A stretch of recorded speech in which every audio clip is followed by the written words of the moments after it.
Hello guys, नमस्कार, जोहर, आदाब, सत श्री अकाल। एग्जाम फाइटर नंबर 1 पे आप सभी का हार्दिक स्वागत है।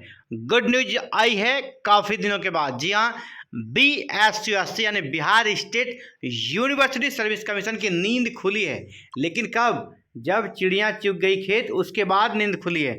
तो जो चिड़िया खा चुकी दाना वो तो खा चुकी, अब उसके पेट से आप निकाल नहीं सकते हो। लेकिन लेट से ही जागी, लेकिन जागी तो सही। और कहते हैं ना, अगर आप प्रयास करते हैं, है ना, तो एक न एक दिन सफलता मिलती है। और ये हमारा प्रयास आज से नहीं, अभी मैं पूरा न्यूज आपको बताऊंगा। स्टार्टिंग से ही मेरा ये आयोग से डिमांड रहा था, और मेरा ही नहीं, आप सबके माध्यम से मैं आपके डिमांड को रख रहा था। और अंततः आयोग ने उसे कबूला, और आयोग अब ऐसा ही काम करने वाले हैं। नियुक्ति प्रक्रिया में बदलाव किया है। BSSU ने अपनी नियुक्ति प्रक्रिया में बड़ा बदलाव किया है। बिहार असिस्टेंट प्रोफेसर वैकेंसी से जुड़ा हुआ एक महत्वपूर्ण बदलाव का निर्णय लिया गया है। इस पर आज की वीडियो में बात करने वाले हैं। तो चलिए, अभी क्या होता था ना, और अब क्या होगा ये आप समझिए। अभी फर्जीवाड़े पर लगेगी लगाम। इसके लिए अब क्या करा जाएगा? फर्जीवाड़े पर कैसे लगाम लगेगा? तो यहाँ पर क्या कर रहे हैं, अब चयन से पहले ही होगी असिस्टेंट प्रोफेसर के डॉक्यूमेंट्स की जांच। पहले क्या होता था ना, API बेस्ड सिलेक्शन प्रक्रिया यहाँ पर चल रही थी, और चयन हो गया, इसके बाद वेतन निकलने के पहले डॉक्यूमेंट वेरिफिकेशन होता था। विशेषकर एक्सपीरियंस सर्टिफिकेट और जो आपका PH कैंडिडेट हैं, दिव्यांग कैंडिडेट हैं, उनके सर्टिफिकेट्स की जांच बाद में होती थी। लेकिन अब नियम बदल गया है, और यही नियम अगर आयोग पहले ही सब्जेक्ट से बदल लेती, आज कुछ भी नहीं होता। जिस प्रकार BPSC ने पिछली वैकेंसी को अंजाम दिया था, कहीं चूं तक नहीं आई थी। याद कीजिए, BPSC ने भी एक बड़ी असिस्टेंट प्रोफेसर की वैकेंसी कंप्लीट करी थी।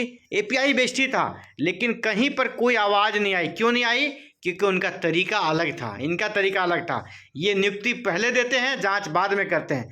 अगर पहले ही, है ना, जो फाइनल लिस्ट आप देंगे, शॉर्ट लिस्ट करेंगे, उस समय ही आप अगर लेट थोड़ा समय लेकर जांच कीजिए, जांच कर लेते, जाके धरातल पर जांच कर लेते, जिस कॉलेज का एक्सपीरियंस है वहाँ पर जाकर जांच कर लेते, जो आज आप कर रहे हैं, ठीक है, वो पहले कर लेते, तो जो जेन्युइन कैंडिडेट हैं सिर्फ वही आते।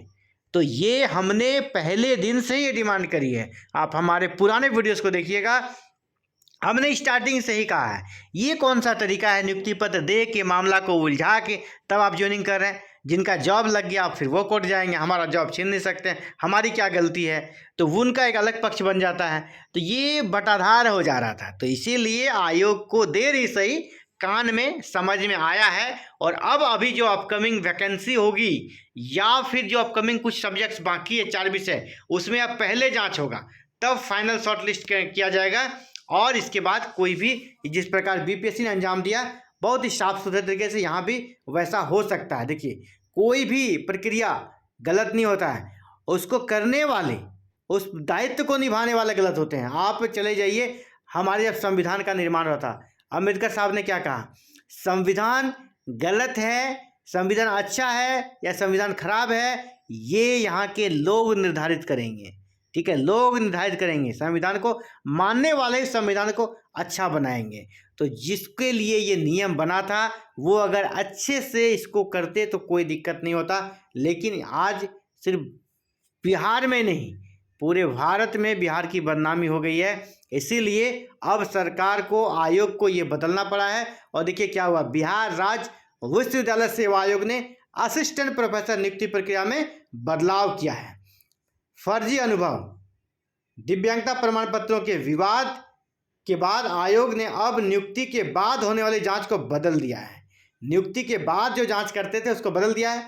नए नियम के तहत अंतिम चयन सूची, फाइनल मेरिट लिस्ट जारी होने से पहले ही शॉर्ट लिस्टेड कैंडिडेट्स जो हैं, उनके दस्तावेज का भौतिक सत्यापन होगा। भौतिक सत्यापन मतलब अगर एक्सपीरियंस सर्टिफिकेट दिया है, कहाँ का दिया है, उस कॉलेज तक टीम जाकर जांच करेगी। ठीक है, इतिहास और कॉमर्स के अभ्यर्थियों के सर्टिफिकेट की जांच शुरू हो चुकी है।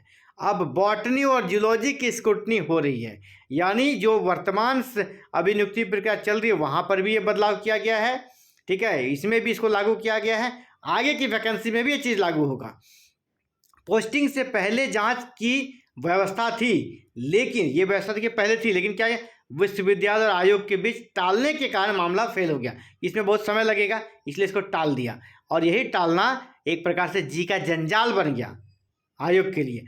आयोग उम्मीदवारों को प्रक्रिया के बीच में ही बाहर करने के लिए आयोग आगामी नई बहालियों में इस प्री वेरिफिकेशन मॉडल को अस्थायी रूप से लागू कर विचार कर रहा है। इसको बहुत ही गंभीर तरीके से लेना होगा और इसको लागू करना होगा, तभी ट्रांसपेरेंसी वैकेंसी में रहेगी। ये डिमांड हमने पहले से किया है, आप हमारे पुराने वीडियोस को देखिए। हमने पहले कहा कि जांच जो भी करना है आप फाइनल मेरिट आने से पहले ही कर लीजिए ना, बाद में जांच करते हैं, जिसके चलते कुछ अयोग्य लोग आ जाते हैं और अयोग्य लोग आते नहीं हैं। अयोग्य लोग अगर आ गए ना, उससे ज़्यादा दुख इस चीज़ का होता है कि उसने योग्य लोगों का जगह ले लिया।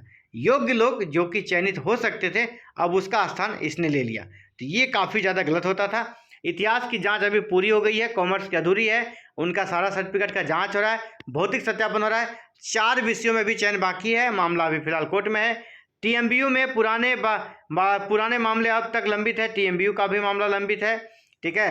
टीएमबीयू में क्या वो पूर्व में बहाल हुए अधिकांश शिक्षकों के दस्तावेज की जाँच पूरी नहीं हुई, यानी बहाल हो गए हैं, तो बहाल होने के बाद एक प्रकार से वो भी प्रेशर डालने लगते हैं, है ना, वो भी जांच में हस्तक्षेप करते हैं। जब वो असिस्टेंट प्रोफेसर बन जाते हैं उनका भी वहाँ थोड़ा एक पकड़ हो जाता है, कुछ लोगों से साठगांठ हो जाती है।